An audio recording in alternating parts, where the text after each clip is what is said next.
Hi, I'm Mihir Lakshman, editor of Canadian Running Magazine alongside Gus Alexandropolous, our gear editor. We're here to talk to you about some of the more popular shoes on the market for fall and winter from all of the major categories: stability, lightweight, neutral cushioning, barefoot minimalism, and competition. Gus, we're going to get things started off with the stability category and Nike's Lunar Glide 3.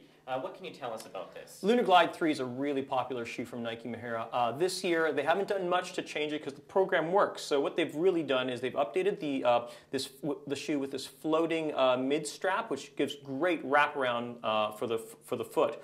They've also got this external heel counter here that's cut away. Keeps the weight low, but it also centers the foot properly over the shoe. Finally, the stuff that's made this shoe so popular is this dynamic wedge midsole, which compensates for various levels of pronation with runners. It's a great shoe, gives a plush ride, just the right amount of stability for a variety of runners. It's a great training shoe from Nike.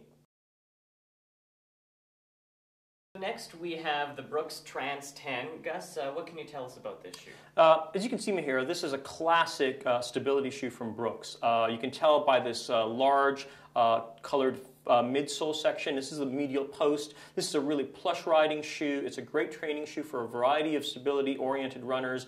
Lots of stability through this a denser piece of midsole. What's unique about this Brooks shoe is that it also uses Brooks's proprietary DNA foam technology, which varies the amount of cushioning based on the weight of the runner. It's really quite unique, and it does work. The other thing that's special about the Brooks Trans 10 is that it uses Biomogo. This is a biodegradable midsole from Brooks, and what's special about this is, unlike traditional midsoles, which will sit in landfill for hundreds and hundreds of years, this will actually break down in a reasonable period of time. The Brooks Trans 10 is a great training shoe for runners looking for some stability and a plush ride. So next we have the Saucony Kinvara 2. Actually, we have two of the same shoe. One is the special edition Canadian model in the red and white, and the other is the yellow and green traditional model. Gus, tell us about this shoe. The Kinvara 2 has been a huge success for Saucony, and for good reason. It is a lightweight shoe that still offers a ton of plush cushioning, and for this year they haven't changed a whole heck of a lot. The uppers are still very lightweight, very, very breathable. The midsole, again, very lightweight, lots of cushioning. This is a great shoe. If you want to run fast and train fast and not compromise cushioning, check out the Kinvara 2. Excellent shoe from Saucony. So Gus, tell us what's next. We're now into the neutral cushioning category. This is a popular category, obviously, and one of the shoes we've got here in this category is the Adidas Supernova Glide 3. Again, this is a great shoe from Adidas. They haven't changed a whole heck of a lot for it this year. A little more cushioning, a little more durable midsole, but this is a great shoe for high arch runners who might be a touch on the heavier side and want a little more cushioning and protection than traditional neutral cushioning shoes. The Supernova Glide 3 from Adidas is a great trainer for neutral high arched foot runners. Now, Gus, next up we have the Mizuno Wave Enigma, a new product from Mizuno, and we had a nice discussion about what they're doing with the Wave technology here. Tell us a little bit about that. This is a great new entry from Mizuno in the neutral category, and Mizuno builds on its strengths. They're using their Wave plate midsole, which actually provides great cushioning and, in some cases, depending on the shoe, some stability. This is proven technology. It really does work. What's special about the Enigma this year is that it's got this aggressively segmented forefoot. This creates a great forefoot feel, great toe off. It's a lightweight shoe that feels fast. It's great for training. It's durable because of the Wave plate technology. The Mizuno Wave Enigma is a great shoe for runners looking for a high mileage neutral cushion training shoe. The shoes seem to be getting a bit more interesting as we move along here. Particularly here we got the ASICS Gel Blur 33, the first entry into this line for ASICS. This is one of my favorite shoes for this season. I think ASICS has really knocked it out of the ballpark with this shoe.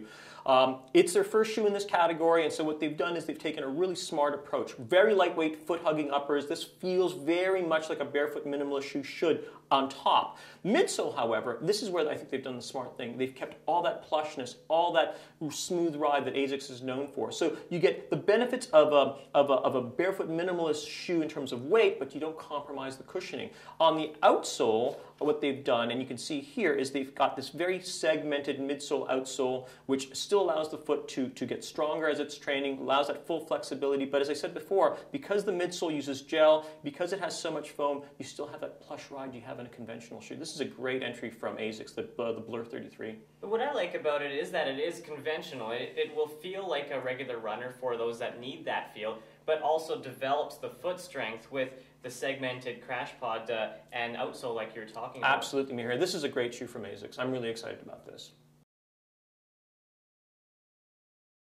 Coming up now, we have a competition category. Here we have the New Balance 1400, and you might remember we saw Reed Coolset and Eric Gillis, two of Canada's top marathoners, run in this shoe in the fall. There's a good reason why they're running in this shoe. This is a brilliant entry from New Balance. They've done a heck of a job with this racing shoe. A lot of the benefits that this shoe provides are coming from this incredible new technology they're using in the midsole, the RevLite midsole. It's very light, but it doesn't compromise durability. So what you have is a shoe that you can race in, train in if you're that biomechanically efficient, and not worry about it having to be tossed out, earlier than you perhaps expected. The other nice thing about the shoe is the outsole. New Balance, rather, has added a really grippy outsole, which provides great traction in wet conditions. A lot of these racing shoes have these minimalist outsoles that feel great as long as the terrain is dry. As soon as you get any water on the pavement, they feel less secure. This is not going to be the case with this New Balance shoe. I love this shoe. I think this is a great entry from New Balance. It's a very lightweight racing flat, among the lightest on the market. And it doesn't compromise any cushioning. I agree. It's a great shoe from New Balance. Gus, we've seen 7 of the major shoes for fall and winter in 5 different categories: stability, lightweight, neutral cushioning, barefoot minimalism, and competition. What's the one theme that you're noticing, among these different products? I think, Mihira, there's probably 3 themes that I've noticed, and I think most runners will notice. One, I think shoes are getting lighter. This is a good thing for everyone. Lighter shoes make you feel faster, probably get you out running a little more. Not a bad thing. I think the second thing that's happening, and I think this is also very fascinating, is ride heights are dropping. People are running closer to the ground. Again, this is a nice transition. I think for a while there, running shoes were, the ride heights were getting a little too high, so it's nice to see some of that being scaled back.